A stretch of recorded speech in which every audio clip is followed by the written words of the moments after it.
లక్షల కోట్లకు పైని మొత్తంగా ఈరోజు అప్పులు 6.5 లక్షల కోట్లు. రాష్ట్రానికి చెందిన అప్పులు, కార్పొరేషన్లకు చెందిన లోన్లు చెల్లించాల్సినవన్నీ కలుపుకుంటే 10 లక్షల కోట్ల అప్పుల భారం ఆంధ్ర రాష్ట్రం మీద ఉంది. మరి ఇంత అప్పులు చేశారే, ఇన్ని డబ్బులు తెచ్చారే, మరి రాష్ట్రంలో ఏదైనా అభివృద్ధి జరిగిందా అని భూతద్దం పెట్టి చూసినా ఎక్కడా కనిపించదు. రాజధాని ఉందా? రాజధాని కట్టగలిగారా? రాజధాని కట్టడానికి డబ్బులు లేవు.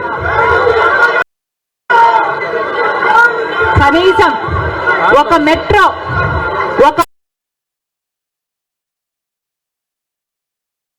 మెట్రో అయినా ఉందా? ఆంధ్ర రాష్ట్రంలో ఒక్క మెట్రో అయినా ఉందా? విజయవాడలో కనీసం ఒక్క మెట్రో అయినా ఉందా? ఎక్కడా లేదు, కనిపించదు. 10 సంవత్సరాలలో కనీసం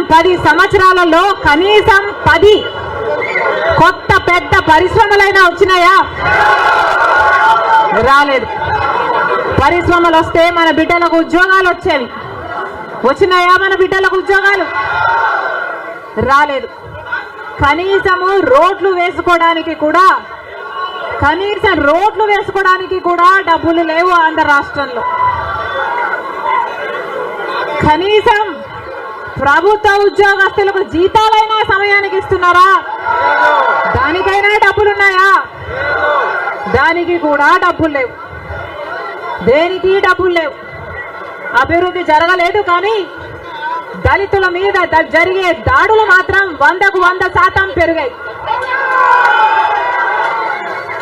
ఎక్కడ చూసినా ఇసుక మాఫియా, ఎక్కడ చూసినా లిక్కర్ మాఫియా, ఎక్కడ చూసినా మైనింగ్ మాఫియా, ఎక్కడ చూసినా దోచుకోవడం, దాచుకోవడం.